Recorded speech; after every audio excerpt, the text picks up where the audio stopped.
everyone, welcome back to What Are You Watching? Today I have a very exciting guest, my friend Taco, who I used to Me? do videos with, and now we haven't done something like this in a while, right? No, I mean, you've gone on a couple of my gauntlets, but I think the last time it was just me and you talking with just for the heck of it was probably my birthday, May 4th, because you jumped Oh onto yeah, my right. Star Wars Day stream. You were you and we bull crap for I think like 40 minutes. Yeah. Well, now it's your turn to jump on my screen. There you go. Okay.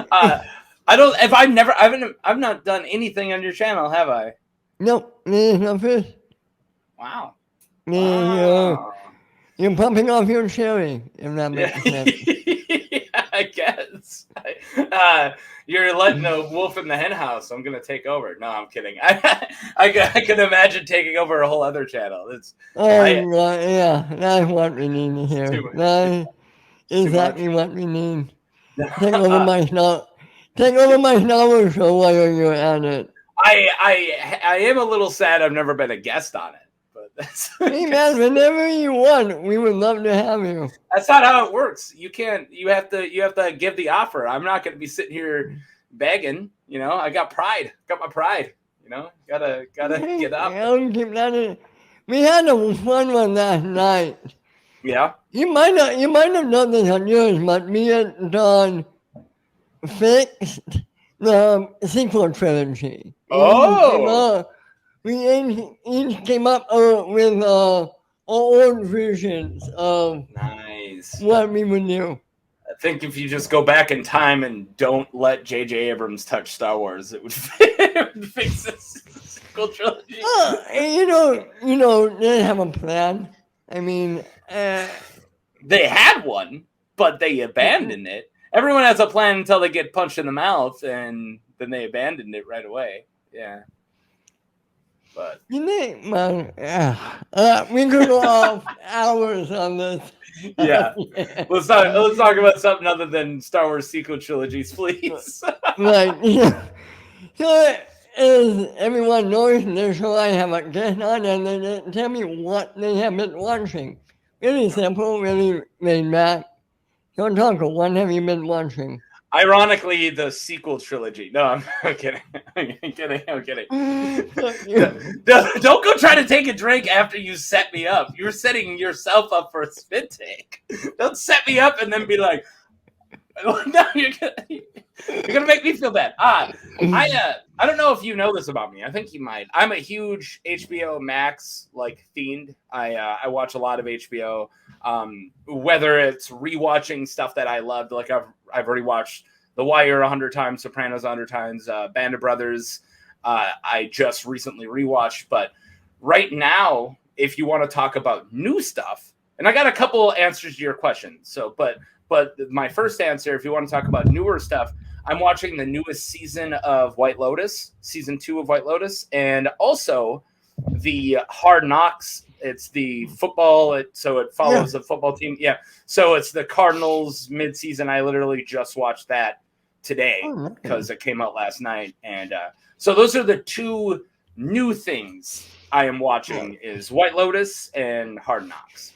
How are you enjoying this season of White Lotus? I hear good things. Have you not watched White Lotus?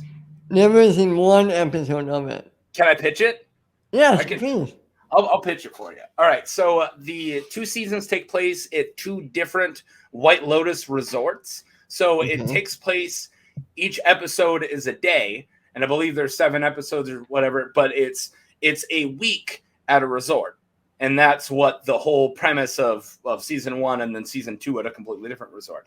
So it starts off with the end of the week and an inciting incident, they find a dead body, and then it's what happens. So then it goes back to Monday. All of the guests get there, and then the guests kind of mingle. And in the back of your mind, they never bring up the inciting incident again. In the back of your mind, you're like, wait, so who's going to die? You don't know. But it's not like a mystery. Like there's that mystery element, but it's not played off like that. It goes really round characters who are going through different stuff, and they kind of mingle and mess with each other, and then it ends in a tragic way. So that's how the first season ended. The second season started very similar, but the first season was in Hawaii, and the second season's in Sicily. And there's one character who's in both, and it's Jennifer Coolidge, Stifler's mom, Yep. who I love. I love Jennifer Coolidge. She's the best. Yeah, she's amazing, and she's so good in this. Like, she's amazing in both seasons, and she plays just a girl who's super rich, or an older lady who's super rich, who just constantly stays at White Lotuses. So she's just staying at this one during season 2. So it's pretty great. I guess you could call her the main character, but she has equal focus as everybody else. And this season's been amazing because you get to hang out in Sicily, and it's always just gorgeous. And this season has Aubrey Plaza in it, and Michael Imperioli, the guy who played Christopher Moltisanti in Sopranos, and he's doing amazing. And then his dad, I'm forgetting the actor's name, but it was a dude who he's now in his 80s, so he's playing an older Sicilian man, or who's American Sicilian. He's going back, but he's like the guy who played one of the dudes in Scarface and a bunch of other stuff. So he's been playing like mob stuff forever, and he's like, he says it in an episode where he's like, as an 86-year-old man, I'm like, is he really? Holy crap. So I looked it up, and the actor's 86. It's like, holy crap. He's pushing 90, and he's still doing this good. Wow. He's a good actor, being 86. Yeah, he's killing it. You would have never, age is just a number for this guy. And I highly suggest it. It's funny. The show's funny, but also, it's still a drama on top of it, and it gets a little messed up. But I definitely really enjoyed season 1, and season 2, I just want to go to Italy now. Like, yeah. Is it an hour or a half-hour show? It's an hour. Okay. Yep. Nice. Yeah.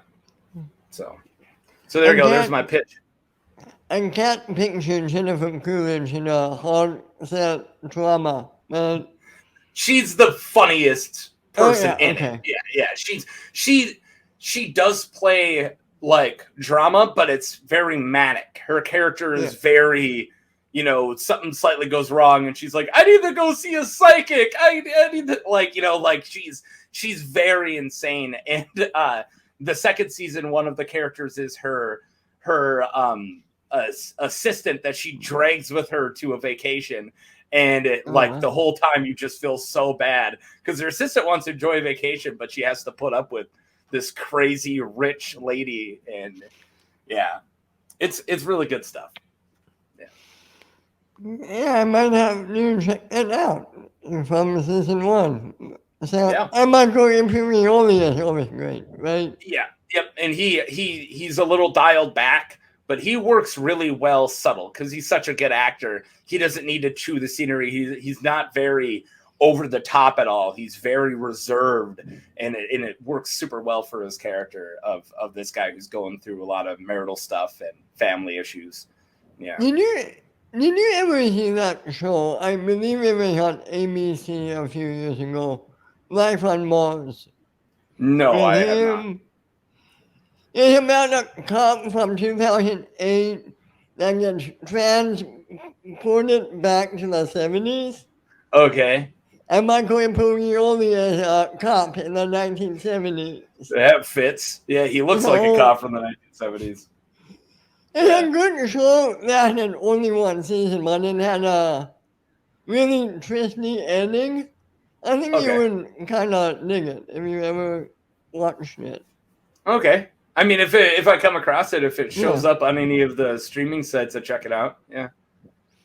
If only just to check out more Imperioli because he's so good in it. He's so good, and he just doesn't get enough roles anymore. And you rewatch Sopranos, and you just see how much of a powerhouse he is, and it's like, holy crap. Can I be honest?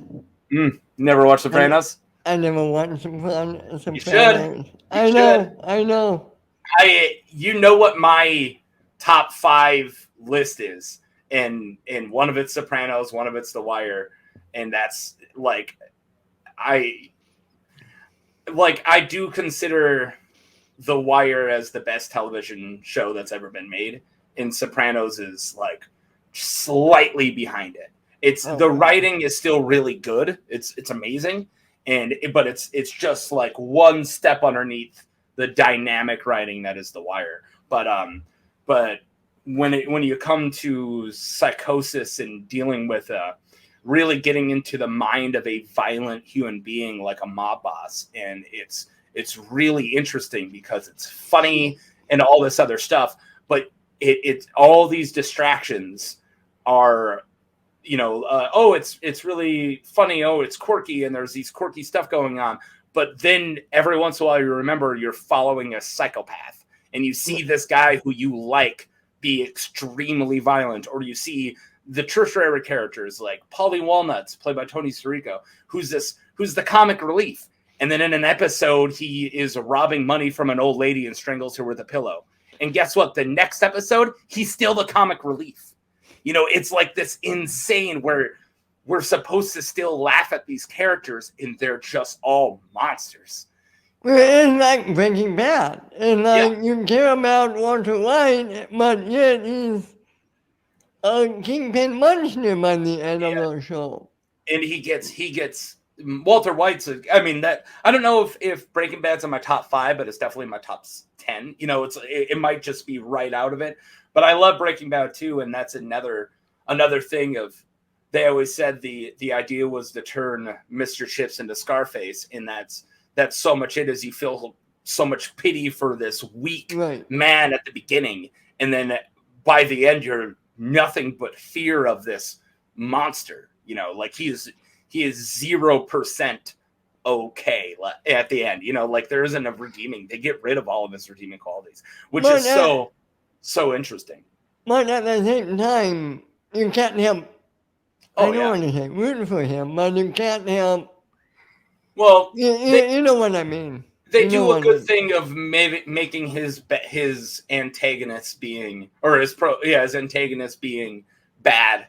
Like more messed up. Like at the end, we're rooting against Nazis. That's not hard to do. Make the, it's the good old Indiana Jones thing. If you want, this guy's a jerk, but he's fighting Nazis, so of course he's the main character. You're rooting against Two-Face with Gus.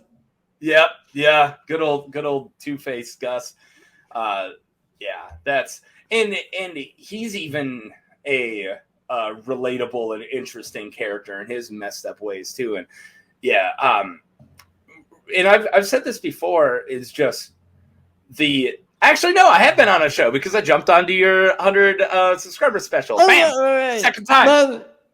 Second time, my man. The last time I was here, I said it's not about premise. Shows aren't about, the pitch is important, of course. Hey, what if Mr. Chips becomes Scarface? That's important. But what it comes down to is writing, directing, performances.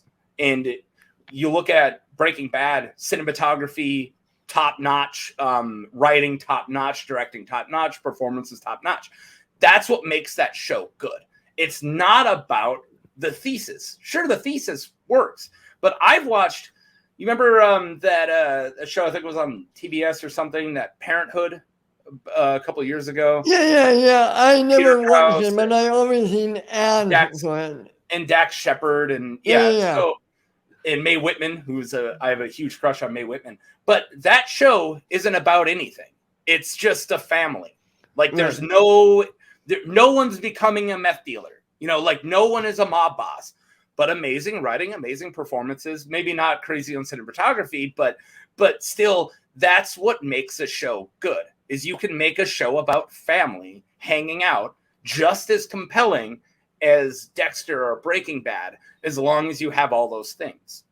Look at the show that's famous about nothing, Seinfeld. Yeah, Seinfeld. Yeah. I wouldn't say directing or cinematography, but amazing writing and comedic performances. And that's why Seinfeld's so great.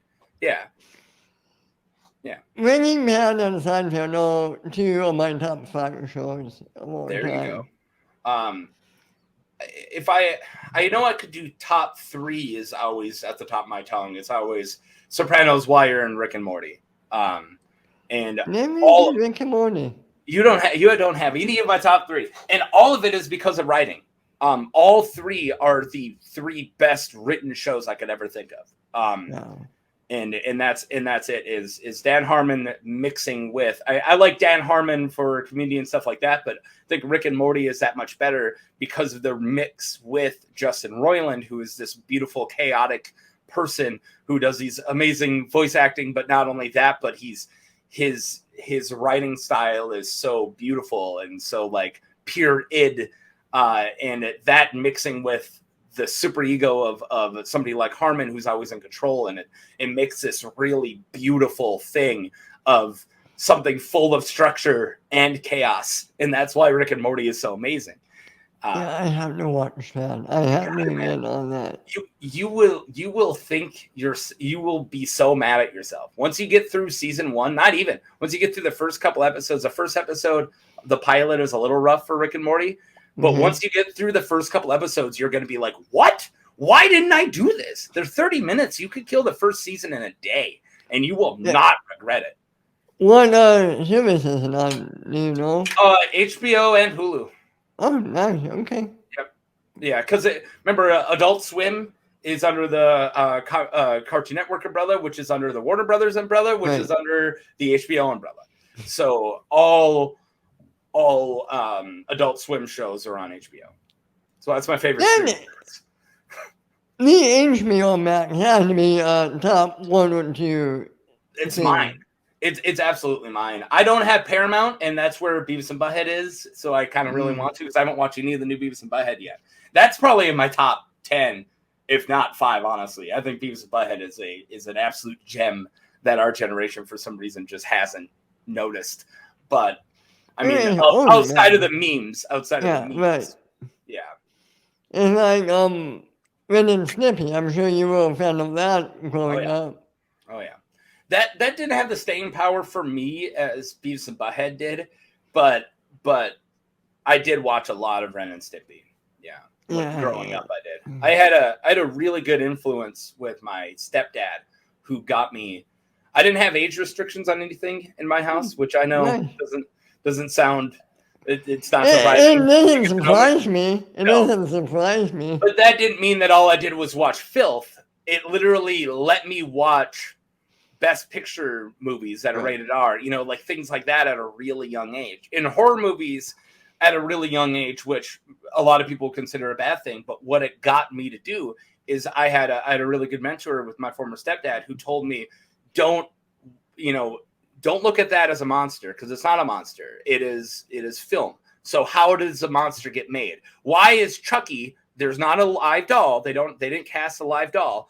That's a doll, and let's figure it out. So it got me to look at practical effects at a really young age. Like, how did they shoot this? And it made me look at horror completely different in a very mature light at like the age of like 8 or 9.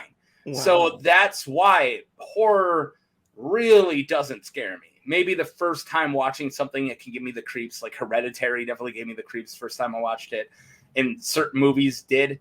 But for the most part, I look at horror like, okay, how did they make this? Like it's this beautiful diving into genre and emotion in a way that other genres can't do it. And like horror can explore stuff that Oscar bait dramas just simply can't, and that's what I love about it. And by the way, talking about horror, there was a little trailer that came out yesterday.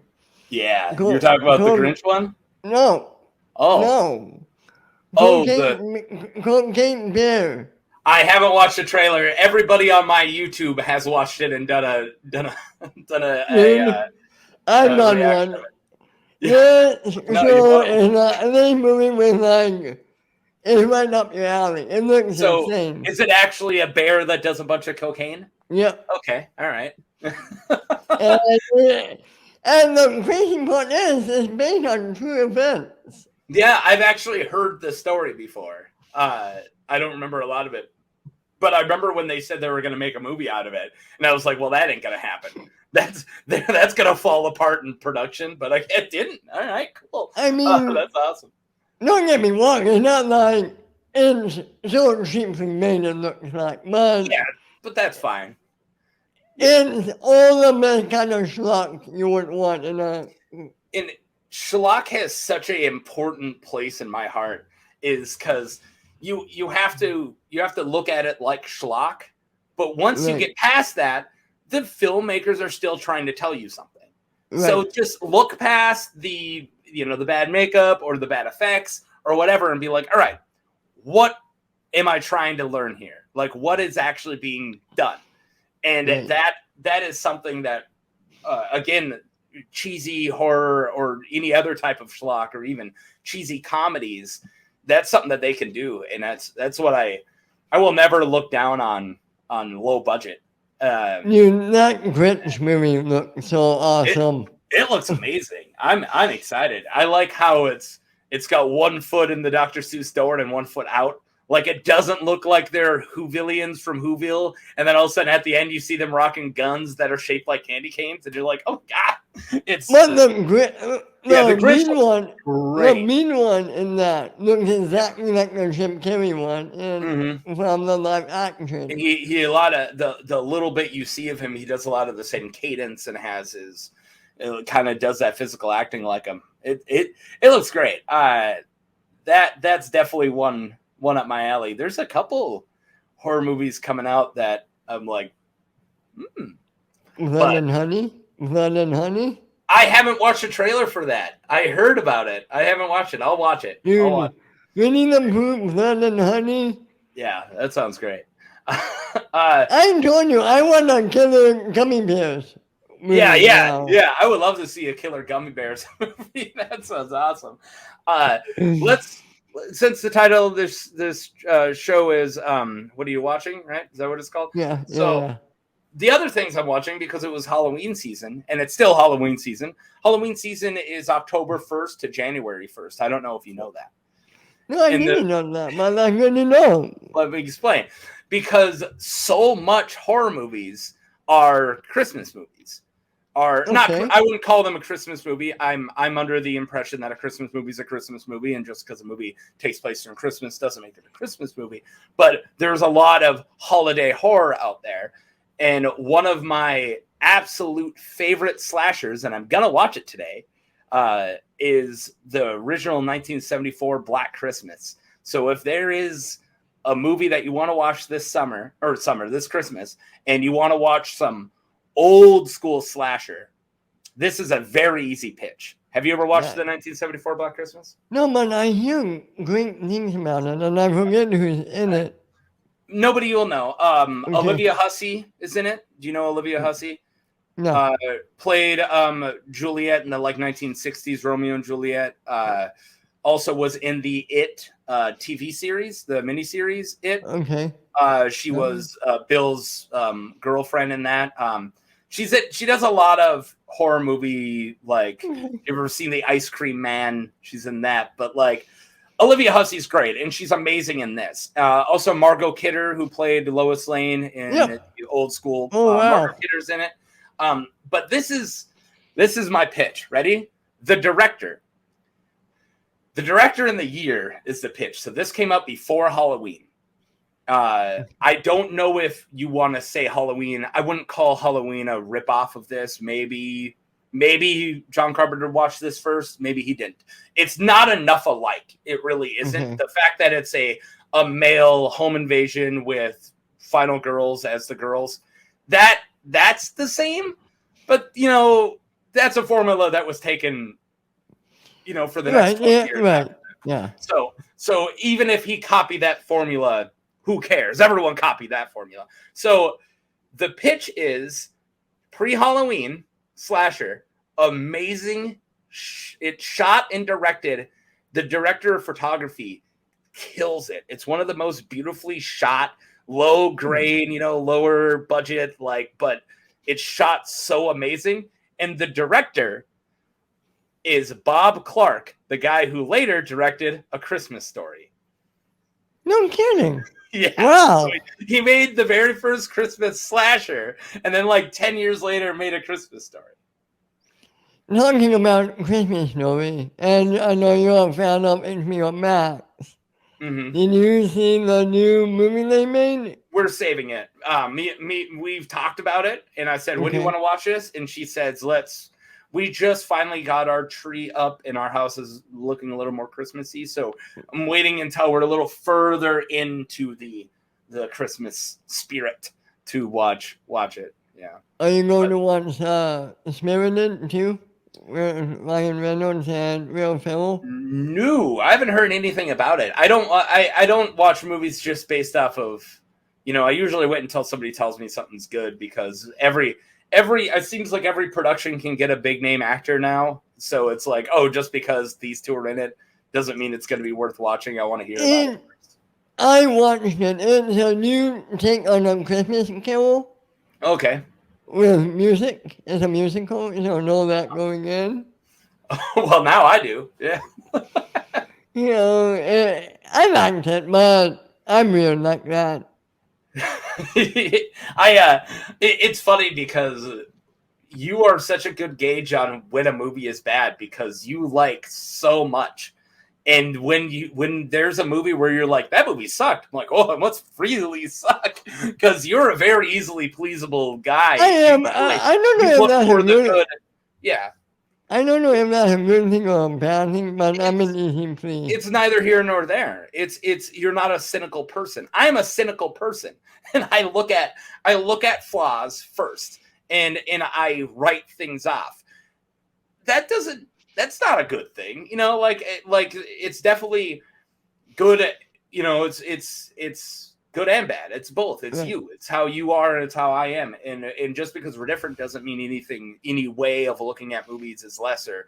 But there's definitely movies where you're like, that movie's great. I'm like, I think it was a freaking embarrassment, and it hurts my brain that it exists.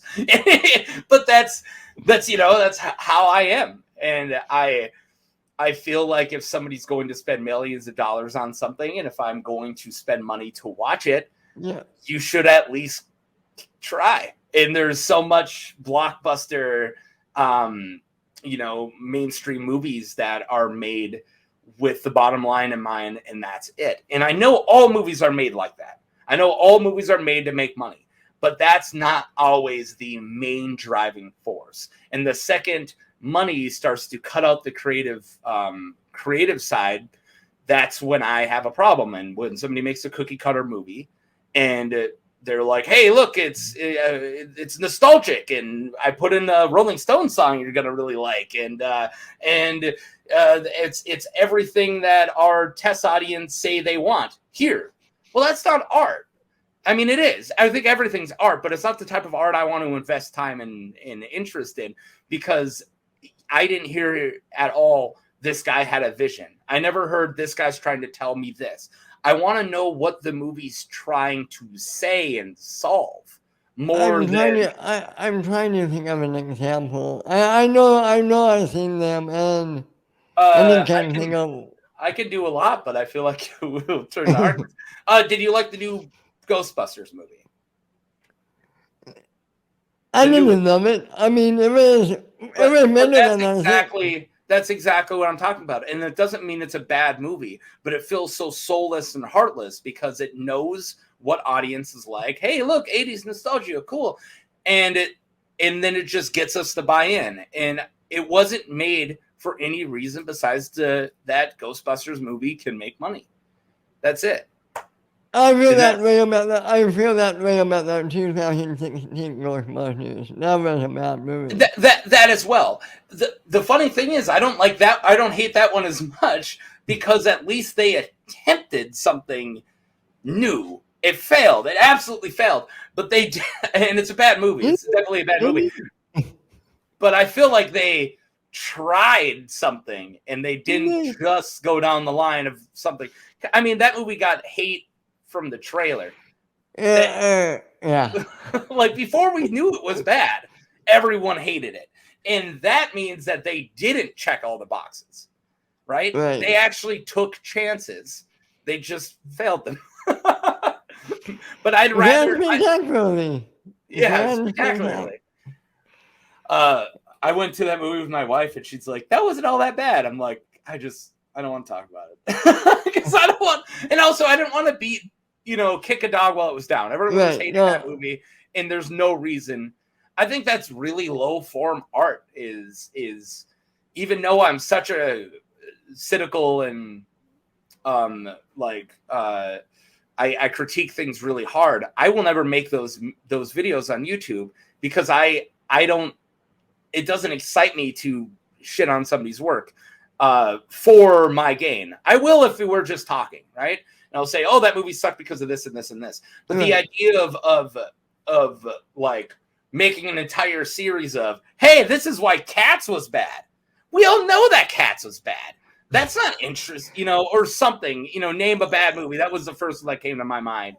I never seen Cats. Have you? I can't bring myself. I guess I couldn't bring myself to it. But the point I'm trying to make is, wouldn't it be more interesting if you told me the flaws of a perfect movie? Why Shawshank Redemption isn't a perfect movie? Really? I would love to find out why it isn't. Like that sounds more interesting. Or defending a movie. Why blank isn't as bad as you thought. Like that I find a little more interesting. But just like why Ghostbusters 2016 failed. We were all there. Well, not people who are under, 6 years old, but the rest of us were there and we remember why it failed. It was a bad movie and with a horrible marketing campaign. And that's why it failed. I think the perfect definition of a movie like what you're talking about, and I don't know what made me think of this, Dumb and Dumber. The prequel to Dumb and Dumber. Oh, the Dumb and Dumber. Yeah, that was pretty bad. Again, I want to say they attempted something, but I don't know what. I don't know what they tried. They didn't have any of the original cast. I think it was just what we were saying. It was just because we know a Dumb and Dumber movie can make money. Right. And that's all it is. That was rough. That was a rough movie. I remember Lloyd's dad was Luis Guzman. That's something I'll never get out of my head. Like Luis Guzman's Jim Carrey's dad? What? And one of the kids from the Mighty Ducks movies was in it, if I'm not mistaken. Yeah, I'm trying to remember who played Harry, but I know that who played Lloyd was a kid who was in a lot of stuff around. Yeah, and that guy. He was the blonde. He was the cocky blonde kid in Not Another Teen Movie, and a couple Hot Take. I love Not Another Teen Movie. Oh yeah, no, Not Another Teen Movie's great. Chris Evans. Oh yeah, dude, that movie's great. But it crapped on all of the movies I was obsessed with at that time because I loved American Pie movies. I grew up with the first two at least, and I grew up loving those. And then other movies of that, and that even like takes a couple shots at American Beauty, which is the Best Picture winner, which is great. Yeah, man. Yeah. I just needed to see that movie, but you haven't seen American Beauty? No, come on, man. When did that come out? 1999, and I watched it in the theaters. Okay. I've been watching The Phantom Menace in '99. I watched that too in the theaters. Yeah. There was a lot. 1999 is one of those good years. Me, Myself, and Irene, the first X-Men, Fight Club. Hell yeah, that's a hell of a year. Matrix. Yep, Matrix. Blair Witch. Toy Story 2. Or is 2, is that 98? In one of them, I can't remember. Here's a little insight into me again. My mom worked at this place called Cinema Grill. 1999, she was a cook. My mom was a cook most of our lives, and worked 100 jobs all over. Worked in the kitchen for a while. Whatever, had to move, go to another kitchen, and one of them was Cinema Grill. So Cinema Grill was a dollar theater, but it wasn't played off that way. It was like cheap seats. They got the movies later, but they had like movie themed food. So they had tables instead of seats, and you could sit and eat dinner and watch like a movie, and it was always like a couple months after they came out. So my mom had that job in '99, and I remember all of those movies because I watched Fight Club. Again, I'm 10 years old. I watched Fight Club probably 20 plus times because I would just go there, and since my mom worked there, I could just walk right in, and I would just watch movies for free on the big screen. And I watched the first X-Men that way. I watched so many amazing and not great movies. Dudley Do Right, I watched. Remember that movie? That was Brendan Fraser, right? That was Brendan Fraser. Yeah, not one that's not one that he talks about anymore.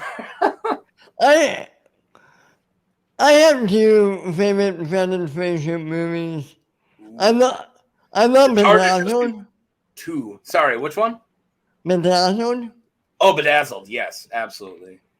And I'm a sucker for Sugar Man. I love that movie. All right, so for the sake of not choosing the same as you, if I have to say my top two, Encino Man, because it is also the best Pauly Shore movie, but Brendan Fraser goes all out playing the caveman, and it's so great. It's one of the best fish out of water premises ever.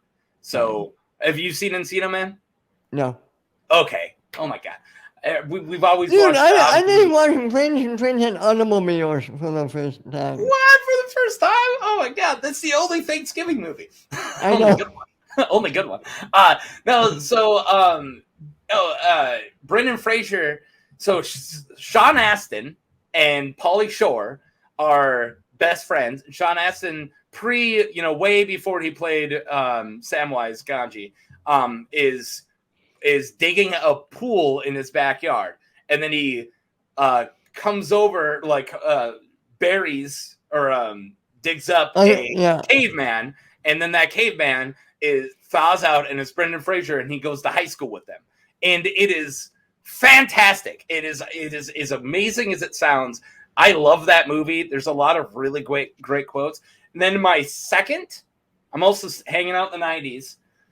And I don't want to go Mummy, even though I loved Mummy when it came out. No, 99 too, by the way. Yeah, also 99. But I have to say Airheads, because it's very it's Steve Buscemi, Adam Sandler pre-Adam Sandler blowing up, and Brendan Fraser have a band, and they take a radio station hostage with fake guns and make them play their song on air. Airheads is amazing. Is it an SNL movie or no? It's full of SNL alumni, but it is not an SNL movie. Okay. It was written and directed by Harold Ramis. So it's SNL. I didn't know that. Nice. SNL adjacent. Okay. Yeah. Full of 90s fun facts, dude. That's the generation of movies I grew up on, because I was watching those movies really young. So I kind of associate myself with the generation before mine and your generation when it comes to movies, because I got into them really young. Same with music. You know, I wasn't watching kids stuff. I was immediately watching adult stuff. So you probably watched Face Off when it came out in 97. Oh yeah. Yeah. Face Off is, that's one of those movies that I didn't realize until I was an adult that it wasn't great. I thought it was great. I was this movie's right up there. Love Face Off. I fucking love Face Off. I grew up thinking it was like you got Goodfellas, your Pulp Fiction, your Face Offs. Like, I thought it was like up there. And then I remember I was a teenager, I was watching it, I'm like, whew, this isn't as good as I remember. Yeah, but for me, it's cheesy, but in all the right ways and all the best ways. I'm gonna take his face off. Yeah. And it's I don't know about Travolta, but absolutely a top Nicolas Cage performance. Oh yeah, it's one of my favorite Travolta ones too. When he's playing Nicolas Cage, he's so great. Yeah, absolutely. There's a video on YouTube, if you have 3 hours, it's from a YouTuber that I wish I was. It's like who I wish I could become, because he makes extremely long form content. Like once every month, he'll drop like a 3-hour video. Wow. and he's gets a lot of recognition for it, and it's what he wants to do. And his name is In Praise of Shadows. It's a great follow. I highly suggest In Praise of Shadows. He also does the anatomy of franchises of like B movies. So he'll look at like every movie in like the Tremor franchise or like the Hellraiser or Underworld franchise. And like they're really great. But one of his videos is in defense of Nicolas Cage, and it is 3 hours long. And it's breaking down all of his big main films, a lot of the films that people never liked, and then his acting style and everything. And it is a really good way to spend 3 hours because it's an amazing video of breaking down why Nicolas Cage is slept on and he's actually amazing. Well, correct me if I'm wrong, he is an Academy Award winner, right? Yeah, or at least nominated. Leaving Las Vegas, he won. Yeah. Yep. So he's not hiding in him, I have to believe.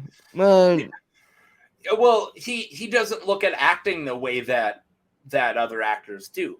He thinks of himself as a more of a like a medieval clown, a performer, where if it fits your character to play him real, then play it that way. But if it fits your character, he's really into German expressionism, and if it fits your character to play it out of left field, play it that way.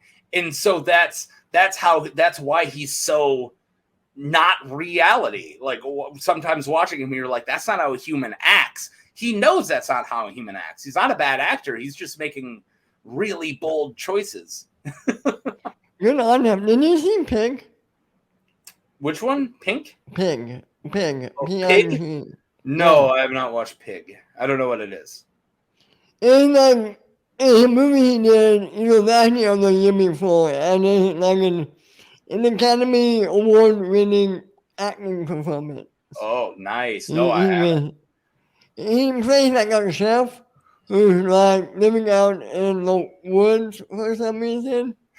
It's a really good movie. All right. Yeah.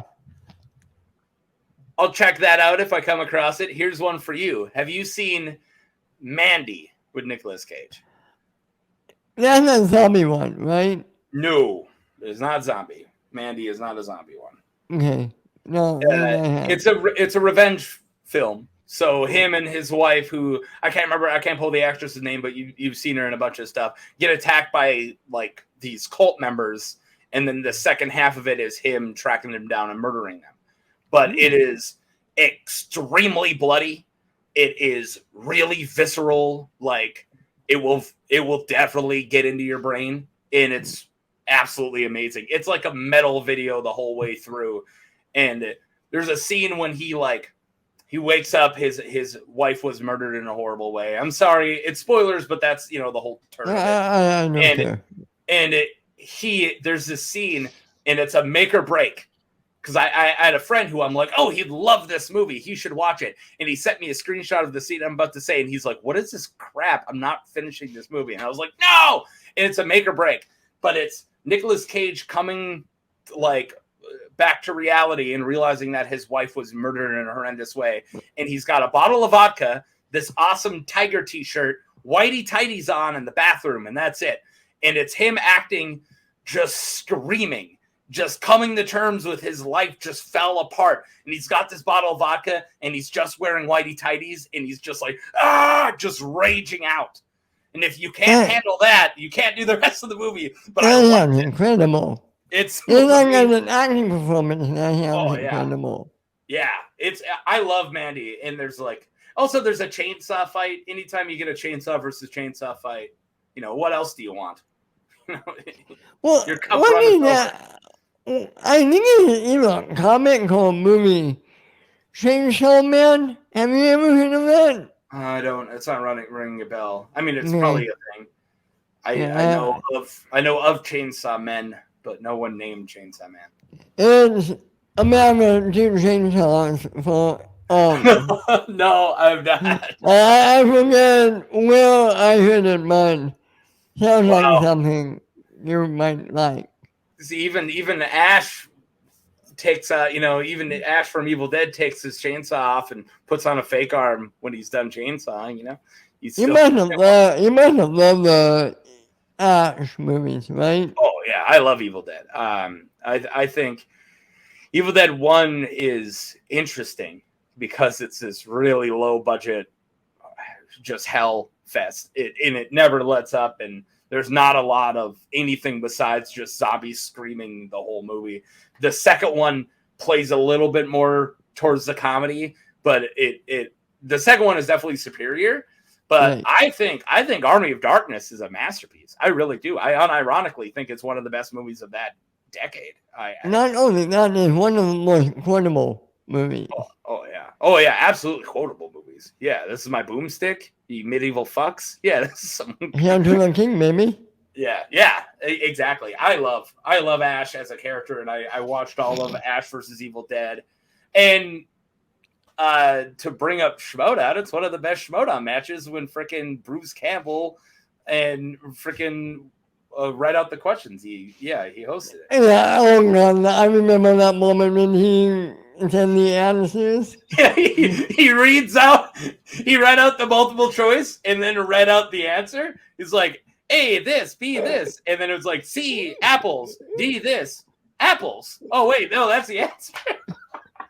And Harloff is like, like, you can't get mad at Bruce Campbell. You know? You gotta love Bruce Campbell. Yeah. Gotta love Bruce Campbell. I got one more horror movie pitch for you, if I may. Go ahead, man. And it's a Thanksgiving movie, and I watched it 2 nights ago.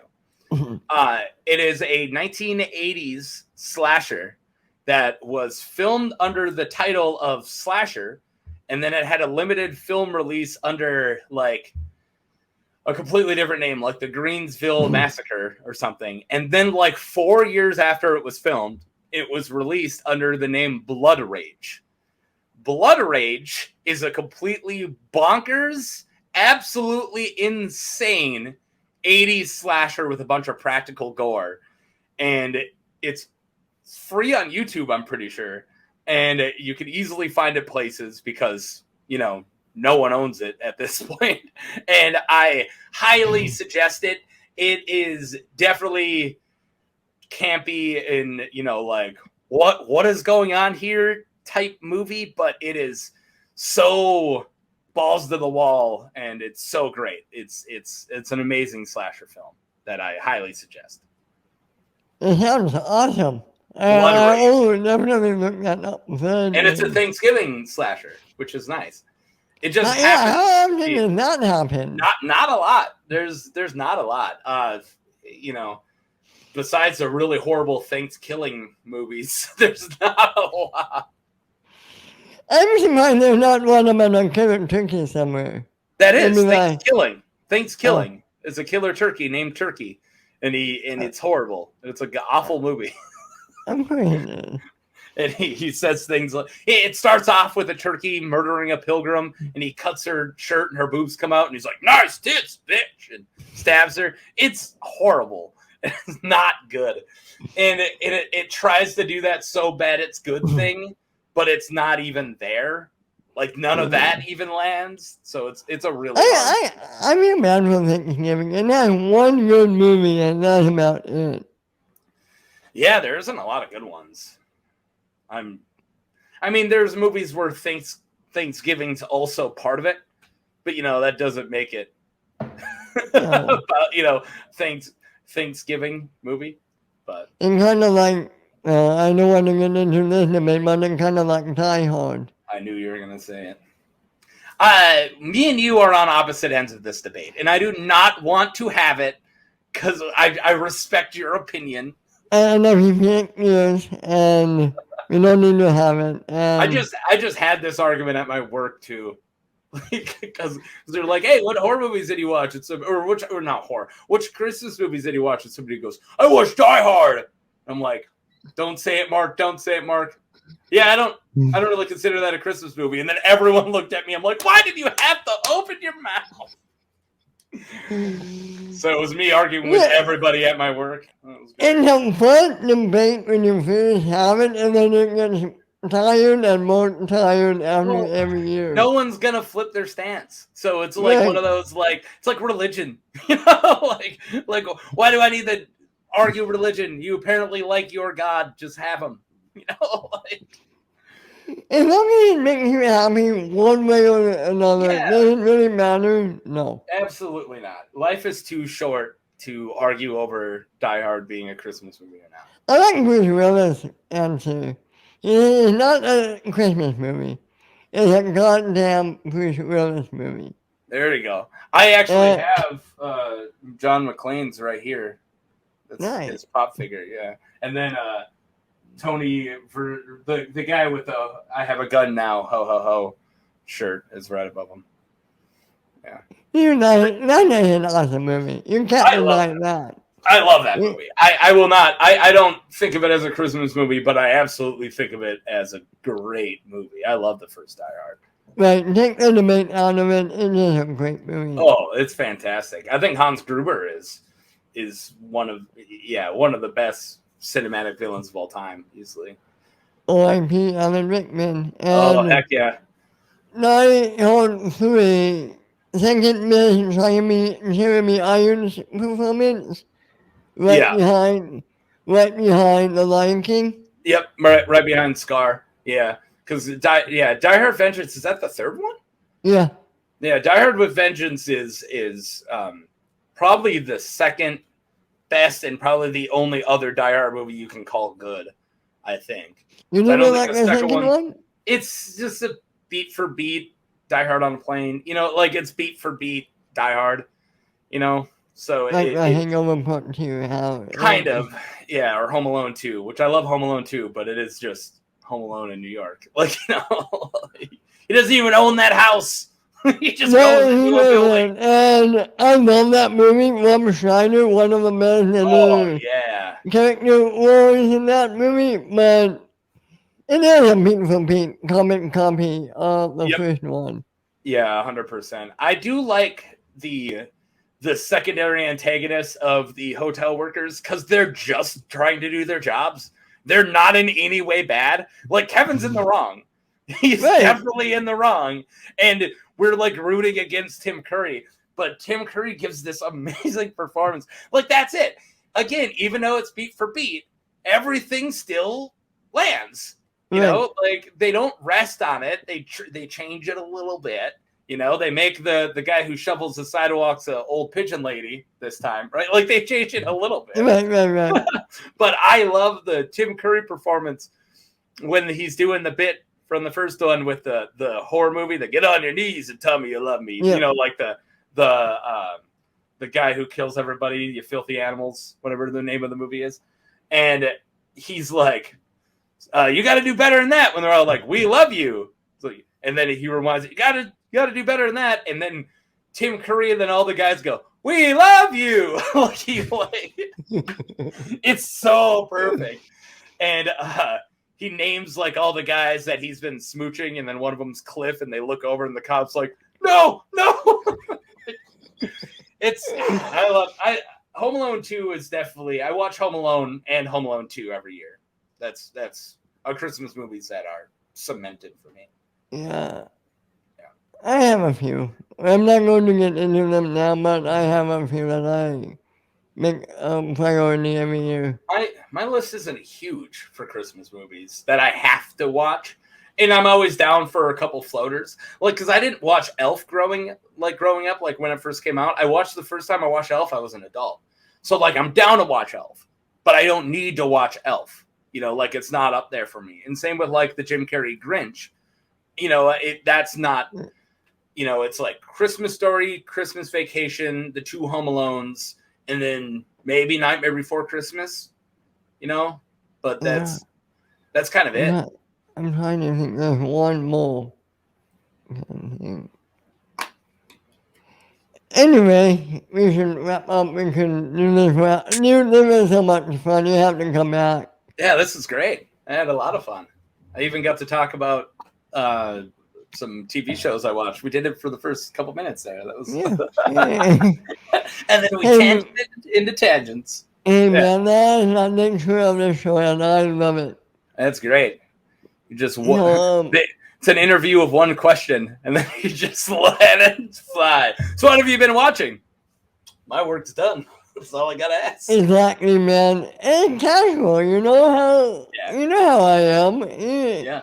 You don't expect anything more from me, do you? No. I like casual, chill, and easy. It's good. That's me in a nutshell. Yeah. No, this is me in a nutshell. Oh no.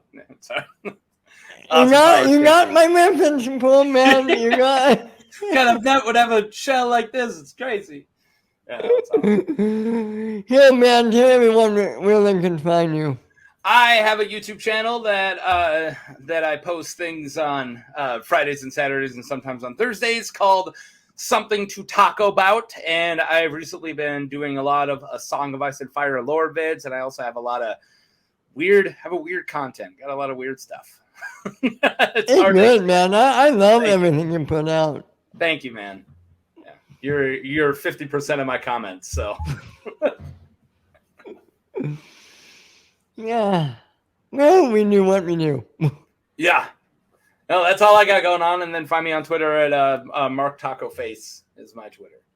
And you guys can find me right here every week. I have a show basically every day. Like, subscribe to the channel. You know how it is.